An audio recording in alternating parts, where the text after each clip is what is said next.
2차 방정식의 근의 판별에 관해서 보도록 해볼게. 자, 2차 방정식의 근의 판별은 우리가 어떤 2차 방정식이 이렇게 주어졌을 때 이렇게 2차 방정식이 주어졌을 때 그때 요 2차 방정식을 내가 직접 풀지 않고 이 2차 방정식의 해계수가 몇 개가 나올지를 판별하는 것이 바로 2차식의 판별이야. 그 흔히 보통 판별식이다 이렇게 이야기를 하는데, 이 판별식이라는 것이 어떻게 우리가 나와서 2차 방정식의 해계수를 우리가 구할 수가 있고, 그리고 그것을 통해서 어떻게 우리가 해를 판별하는지 그 판별 방법까지 한번 보도록 해볼게. 자, 우리가 2차 방정식이 이렇게 주어졌다. 그러면 어떤 2차 방정식이 이렇게 주어지고 이 2차 방정식의 해를 구하기 위해서 근의 공식을 적어보면, 근의 공식은 2a분의 마이너스 b 플러스 마이너스 루트 b제곱 마이너스 4ac가 바로 2차 방정식의 근의 공식이야. 자, 이 2차 방정식의 근의 공식을 좀 살펴보면 이렇게 분모는 실수로 이렇게 나와 있고 a는 0이 아니고, 그 다음에 얘도 실수로 나와 있고 플러스 마이너스 루트에 이렇게 b제곱 마이너스 4ac다 제곱근이 이런 식으로 나와 있어. 자, 그러면 이 분수를 구성하는 데 있어서 얘는 0이 아닌 실수니까 어떤 값이 나와도 상관이 없어.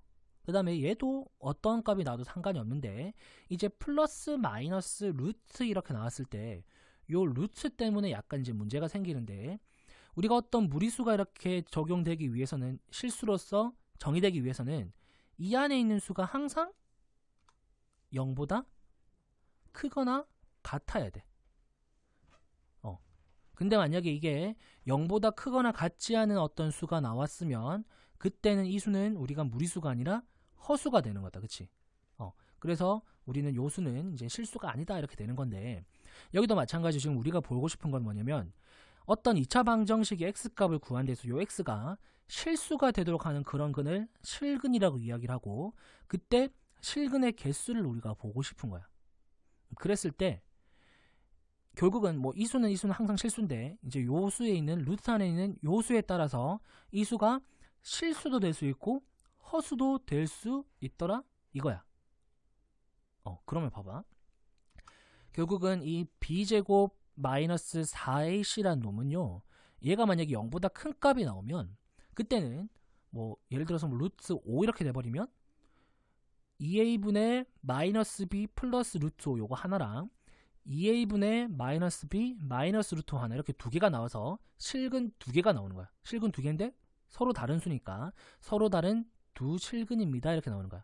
자, 보통 이게 판별식은 이렇게 앞에 이렇게 d를 써서 이렇게 표현을 하고, 이 판별식 b제곱 마이너스 4ac가 0보다 클 때는 서로 다른 두 실근이 나온다 이렇게 되는 거야.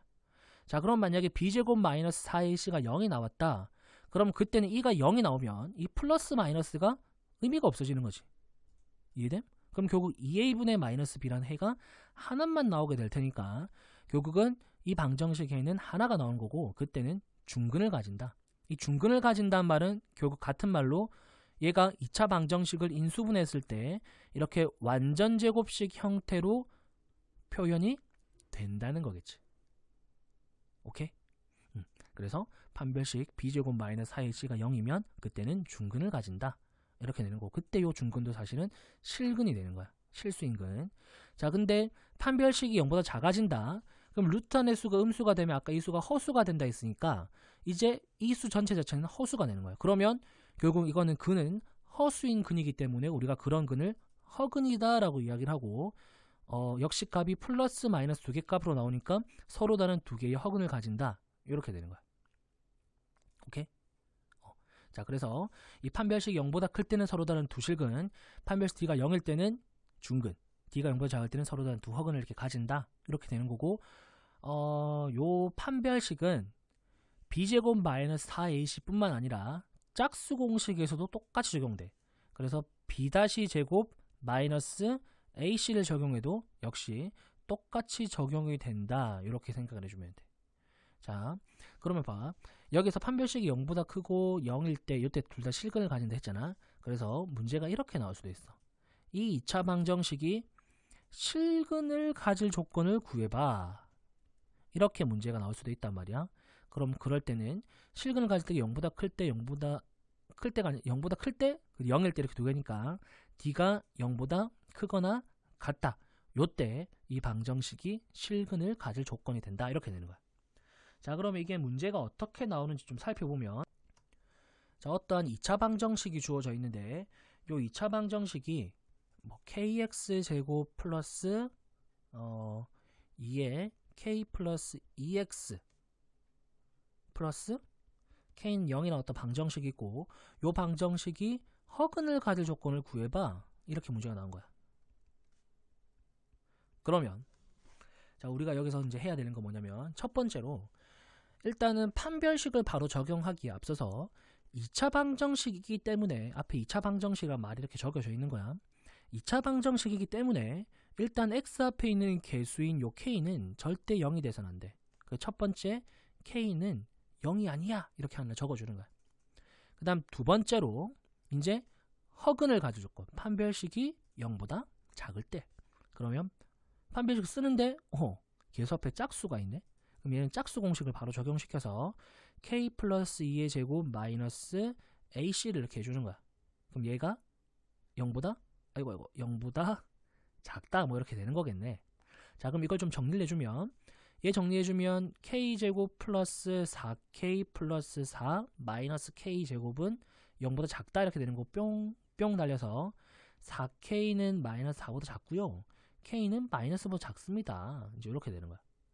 자, 그러면 이제 여기서 이제 바로 해줘야 되는 게 뭐냐, 이거와 이거의 공통범위를 구해주는 거야. 그럼 수직선을 딱 그려. 그럼 마이너스 1보다 작고요, 그 다음에 0은 돼서는 안 된답니다. 그럼 결국 해당하는 범위는 뭐 이렇게 되는 거니까 그냥 이거는 범위는 k는 마이너스보다 작다 이렇게 해주는데, 만약에 문제가 이렇게 나올 수 있어. 이게 구간을 내가 딱 구했는데 얘가 좀 이상하네. k가 1보다 크다 이렇게 나온 거야. 그럼 그럴 때 우리가 해를 어떻게 적어주냐, k가 1보다가 아니라 마이너스 1보다 크다 이렇게 나왔을 때 일단 k가 0을 포함하지 않는다 했잖아. 그럼 0을 한 개 적고 마이너스를 한 개 적어주는 거야. 그럼 이렇게 만족하는 해가 나오는 건데, 이 중에서 0은 포함하면 안 되기 때문에 이거를 만족하는 해라는 거는 이 구간과 이 구간이다 이렇게 되는 거야. 그래서 보통 일반적으로 해를 적을 때 두 가지 경우로 우리가 해를 적는데, 첫 번째로는 그냥 k는 마이너스보다 크고 k는 0이 아닙니다 이렇게 표현할 수도 있고, 보기에서 이런 식으로 구간을 나누어서 k의 범위는 마이너스 1에서 0 사이고 또 k는 0보다 큽니다 이렇게 나올 수도 있어. 두 가지 경우는 알아서 적절하게 써주면 돼. 오케이? 그래서 이런 식으로 아무튼 판별을 한다 이렇게 되는 거고, 이 판별식과 관련돼서는 사실은 요 2차 방정식의 근의 판별과 관련된 문제다? 그러면 그냥 딱 이건 판별식 문제야 라고 하면 이런 형태의 문제가 이렇게 보통 나올 거고, 항상 이렇게 나왔을 때 이 최고차의 개수의 문자 이런 것 좀 잘 판단을 해줘서 문제를 좀 잘 풀어주었으면 좋겠고, 그 다음에 그 외에도 사실 이 판별식이란 것은 정말 무궁무진하게 쓰이는 게 바로 판별식이야. 그래서 지금은 단순하게 그냥 해의 개수만 사실 판별하는 거지만, 물론 계속 판별식은 해의 개수를 판별하는 데 쓰이는 것이긴 하지만, 이제 이 2차 방정식 그리고 1차 방정식 뭐 3차 방정 여러 가지 방정식을 하면서 요 방정식의 해에 관한 개념들이 이제 좀 더 나중에 확장이 될 거고, 부등식에서도 부등식의 그런 범위들도 나중에 개념들이 좀 더 확장이 될 거야.